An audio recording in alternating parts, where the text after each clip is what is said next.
اور ان کے پاس ٹیکنالوجی تھی تو پھر انہوں نے یہ ڈرون کیوں نہیں گرائے؟ تو اس سے سمجھ میں یہ بات آتی ہے کہ یہ حملہ پھر بھارت کی فضائیہ کا اور فوج کا ملی بھگت یہ آپریشن ہے اور یہ فالس فلیگ آپریشن کی وجہ ہے کہ اپنے ہی علاقوں میں حملہ کروائیں اور الزام پاکستان پر لگا دیں تاکہ پاکستان کے خلاف جنگ چھیڑی جا سکے۔ تو اس لیے ناظرین کرام یہ رائے بھی موجود ہے، یہی وجہ ہے ناظرین کرام ہم دیکھ رہے ہیں کہ بھارت کے اداروں کی جانب سے، بھارتی میڈیا کی جانب سے پاکستان پر الزام لگایا جا رہا ہے کہ یہ ڈرون پاکستان نے بھیجے ہیں اور بھارت کے اس فوجی اڈے پر حملہ کروایا گیا ہے اور پاکستان نے دراصل لاہور کے اندر جو جوہر ٹاؤن میں دھماکہ ہوا تھا اس کا بدلہ لیا ہے، جس کے اندر واضح طور پر را ایجنسی کی دہشت گردی کے شواہد موجود ہیں، جہاں پر ناظرین کرام 8 رکنی دہشت گردوں کا ایک گروہ پکڑا گیا ہے، ایک گینگ پکڑا گیا ہے، جس سے بڑے واضح ثبوت پاکستان کو ملے ہیں۔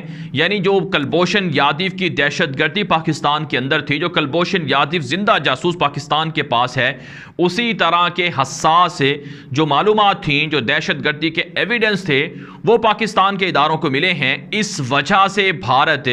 ایک طرح سے توجہ ہٹانے کے لیے لاہور جوہر ٹاؤن میں جو دھماکہ ہوا ہے اس سے توجہ ہٹانے کے لیے بھارت نے یہ خود ساختہ حملہ اپنے ہی فوجی اڈے پر کروایا ہے۔ اس لیے یہ بھی رائے موجود ہے کہ بھارت نے جان بوجھ کر یہ حملہ کروایا تاکہ پاکستان کے اندر جو بھارت کے جاسوس پکڑے جا رہے ہیں، جو دہشت گردی کے جو راز پکڑے جا رہے ہیں، اس سے دنیا بھر کے اندر بھارت کی رسوائی نہ ہو اور بھارت پاکستان پر الزام لگائے کہ پاکستان نے کشمیر کے اندر آ کر، مقبوضہ کشمیر میں اندر آ کر جو ایئر فورس کا بیس تھا، فوجی اڈا تھا، اس پر حملہ کر دیا ہے۔ لہٰذا ناظرین کرام دنیا اس بات کو سمجھ لے کہ بھارت پاکستان کے ساتھ چالیں چل رہا ہے، سازشیں کر رہا ہے۔ جس طرح سے پلوامہ اٹیک بھارت نے خود کروایا اور پھر اس کے رد عمل میں مودی نے دوسری مرتبہ اقتدار حاصل کیا اور دوسری مرتبہ حکومت میں آیا اور ساتھ ساتھ پاکستان کے بالا کوٹ پر ناکام ایئر اسٹرائک کی، جس کا رد عمل پاکستان نے دیا اور بھارت کے 3 جنگی جہازوں کو مار گرایا، ابھینندن کو گرفتار کر لیا۔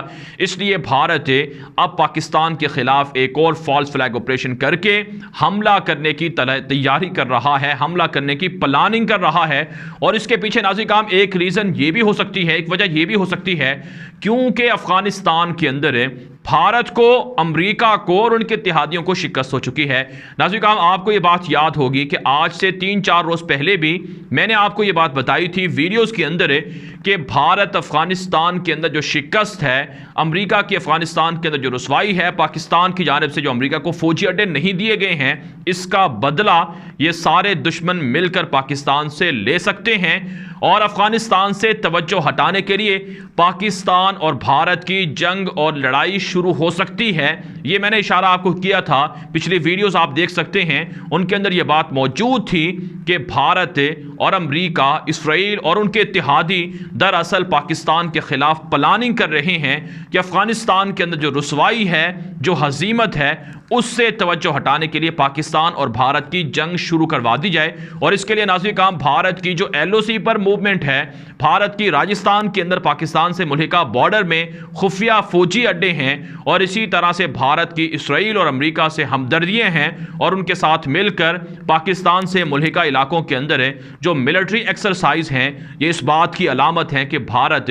امریکہ اور عالمی طاقتوں کے ذریعے سے مل کر کوئی نہ کوئی سازش پاکستان کے خلاف کرنے کا ارادہ رکھتے ہیں۔ اور اس کا آغاز ناظرین کرام جو آج مقبوضہ کشمیر کے اندر یہ جو ڈرون حملے ہوئے ہیں اس سے ہو چکا ہے، اس سے ابتدا ہو چکی ہے۔ تو ناظرین کرام اس وقت جو رپورٹ سامنے آ رہی ہیں کہ یہ جو فوجی اڈا تھا بھارت کا، جو فضائیہ کا ایئرپورٹ تھا، فوجی ایئر بیس تھا، یہ پاکستان کے ساتھ جو ملحقہ بارڈر ہے اس سے 14 کلومیٹر کے فاصلے پر ہے۔ اس لیے بھارتی میڈیا پروپیگنڈا کر رہا ہے کہ بھارت کے خلاف پاکستان نے ڈرون بھیجے ہیں اور بھارت پر یہ حملہ پاکستان نے کروایا ہے۔ لیکن ناظرین کرام فریڈم فائٹرز اور مجاہدین ذمہ داری قبول کر رہے ہیں کہ یہ حملہ ہم نے کیا ہے اور ہم نے بدلہ لیا ہے، یہ وہ فریڈم فائٹرز ہیں جو برہان وانی کی جانشین ہیں، جو اپنی آزادی کی جنگ لڑ رہے ہیں، جو کشمیر کی نئی تقسیم کے حوالے سے جو نیا ریفرینڈم بھارت کروانے جا رہا ہے اس کے خلاف لڑائی کر رہے ہیں اور غزوہ ہند شروع کیے ہوئے ہیں۔ لہٰذا ناظرین کرام اس میں کوئی دو رائے نہیں ہے، مجاہدین کے حملے جاری ہیں۔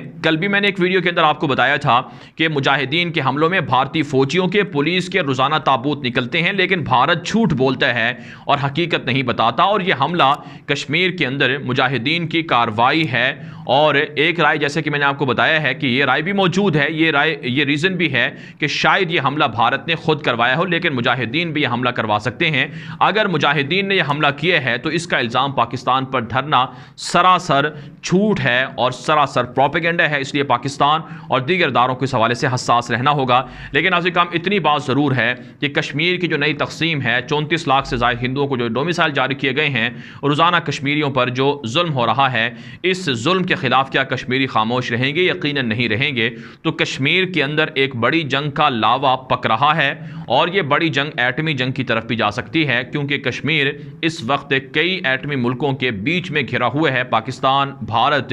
چائنا، رشیا، 4 بڑے ملک ہیں جو ایک طرح سے کشمیر کے معاملے سے متاثر ہو سکتے ہیں اور ایٹمی ملک بھی ہیں۔ لیکن بہرحال پاکستان یہ واضح کر چکا ہے کہ پاکستان اتنا کمزور نہیں ہے، بھارت خوش فہمی میں نہ رہے کہ پاکستان کو ٹارگٹ کر سکتا ہے۔ پاکستان کی ملٹری اس وقت موجود ہے LOC کے بارڈر پر، اور بھارت کی سازشوں کا جواب دینے کے لیے، ان کو سرپرائز دینے کے لیے، سرجیکل سٹرائک کرنے کے لیے، لہٰذا بھارت ابتدا کرے اور پھر جنگ ختم پاکستان کرے گا۔ اور یقیناً بھارت کو پتہ چل رہا ہے کہ پاکستان کیسے بھارت کو سرجیکل سٹرائک کے ذریعے سے ناکام کر رہا ہے، نقصان پہنچا رہا ہے۔ اس ویڈیو کے حوالے سے آپ کی کیا رائے ہے؟ اپنی رائے کامنٹ کے ذریعے سے لازمی ہم تک پہنچائیں۔ مزید خبروں کے لیے آپ ہمارے ٹویٹر اکاؤنٹ غلام نبی مدنی کو لازمی فالو کر لیں۔ آج کے لیے اتنا ہی، اجازت دیجیے، اللہ حافظ۔